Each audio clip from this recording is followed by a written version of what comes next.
Hi friends, நான் தான் உங்கள் செங்கை ராஜி. 3 நாளாக வீடியோ போட முடியலங்க. ஏன் அப்படின்னா, நாங்கள் வந்துட்டு ஆன்மீக ட்ரிப்புக்காக கோவில்களுக்கு போயிருந்தோம். மதுரை, திருச்சி, திண்டுக்கல் இந்த மாதிரி இடங்களுக்கெல்லாம் போயிருந்தோம். அந்த 3 டேஸ் கொஞ்சம் லீவ் இருந்தது அப்படின்றதுனால பசங்களெல்லாம் அழைச்சிட்டு சூப்பராக போயிட்டு வந்தோம். ரொம்ப நல்ல ஒரு ட்ரிப்பாக இருந்துச்சு. அதை பற்றின வீடியோ கண்டிப்பாக நான் செப்பரேட்டாக இனிமேல் வரக்கூடிய ஷார்ட்ஸில் போடுறேன். இனிமேல் நம்மளோட வீடியோஸை நீங்கள் ரெகுலராக பார்ப்பீங்க. இந்த வீடியோ நீங்கள் பார்த்துட்டு இருக்கிறது எதை பற்றின்னு பார்த்தீங்கன்னா, சிவராத்திரி அன்னைக்கு நானும் என்னுடைய ஃப்ரெண்டும் நம்மளோட திருநிலை பெரியாண்டவர் கோவிலுக்கு போயிருந்தோம். அங்கே தான் சிவராத்திரிக்கு கண்முழிச்சிருந்தோம். அங்கே ரொம்பவே சிறப்பான பல விஷயங்கள் நடந்திருந்துச்சு. இதை தான் நீங்கள் இப்போ கோர்வையாக பார்த்துட்டு வரீங்க. அங்கே வந்து அன்னதானத்தில் நாங்கள் கலந்துக்கிட்டோம். அன்னதானம் வந்து நல்லா சூப்பரான சாப்பாடு கொடுத்துருந்தாங்க. அங்கே தான் போய் எங்களுடைய விரதத்தை முடிச்சுட்டு நாங்கள் சாப்பாடு சாப்பிட்ருந்தோம்.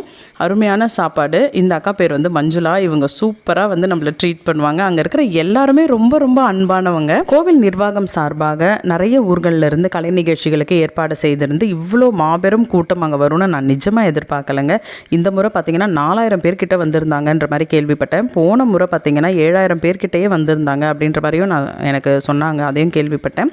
அந்த பாப்பா வந்து ரொம்ப அழகாக டான்ஸ் பண்ணியிருந்தாங்க. அவங்களுக்கு வந்துட்டு அவார்டெல்லாம் கொடுத்துருந்தாங்க. அந்த அண்ணா வந்து ஏகசிலன் அண்ணா தான் இப்போ நீங்கள் பார்க்குறீங்க. அவர் தான் கோவில் நிர்வாகி.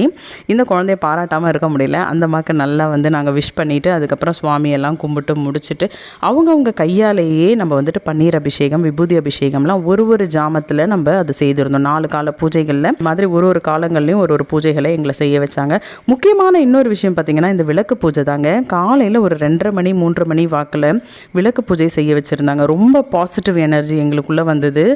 சூப்பராக இருந்துச்சு. அதில் கலந்துக்கிட்டது அவங்களே வந்து ஒரு ஸ்லோகம் வந்துட்டு நம்மளுக்கு இந்த மாதிரி ரெடி பண்ணி கொடுத்துருந்தாங்க. அதெல்லாம் முடிச்சுட்டு கோவிலை சுற்றி வந்து அந்த விளக்குகளை நாங்கள் 21 முறை அந்த மந்திரத்தை பாராயணம் பண்ணி விளக்குக்கு பூஜைகள் செய்துட்டு அதுக்கப்புறம் கோவிலை சுற்றி நாங்கள் வந்துட்டு இந்த யானைகளுக்கு மத்தியில் இந்த மாதிரி விளக்குகளை அடுக்கி வச்சுருந்தோம். பார்க்குறதுக்கே அவ்வளோ நல்லா இருந்தது. அந்த நேரத்தில் அந்த வைப்ரேஷனும் ரொம்ப ரொம்ப நல்லா இருந்தது. இப்போ நீங்கள் பார்த்துக்கிட்டு இருக்கிறது விடியற் காலையில் ஒரு 5:30 மணி 6:30 மணி இருக்கும். இதில் பார்த்தீங்கன்னா சிவபெருமானும் கண்ணபரமாத்மாவும் தான் வந்துக்கிட்டு இருக்காங்க. அந்த வேடமிட்ட 2 பேர் வந்துட்டு கோவிலுக்குள்ளே வந்து அவங்களுக்கு தக்க மரியாதையை அந்த பெரியாண்டவர்கிட்ட இருக்கிற மாலை அதெல்லாம் போட்டு அவங்கள கௌரவப்படுத்தியிருந்தாங்க. இந்த கதை பார்த்திங்கன்னா சிவபுராண கதை. கோவில் பக்கத்துலேயே வந்து அதுக்கான மண்டபங்கள் ரெடி பண்ணி வச்சு அங்கே வந்து அவங்க இந்த மாதிரி நாடகம் நடத்தியிருந்தாங்க. ரொம்ப ரொம்ப நல்லா இருந்தது. ஓவராலாக சொல்லப்போனால் இந்த நாடகத்தை மிஸ் பண்ணிட்டோமேன்னு ரொம்ப ரொம்ப ஃபீல் பண்ணிகிட்டு இருந்தேன். ஏன்னா இந்த கூத்து அப்படின்ற கலை வந்து இப்போ அழிஞ்சிக்கிட்டே வருதுன்னே சொல்லலாம். நிறைய பேர் அதை வந்து வெக்கப்பட்டுக்கிட்டு இதெல்லாம் பண்ணுறாங்க இல்லையா, அந்த மாதிரிலாம் இல்லாமல் அவங்களெல்லாம் என்கரேஜ் பண்ணுறதுன்றது ரொம்ப நல்ல ஒரு விஷயம்.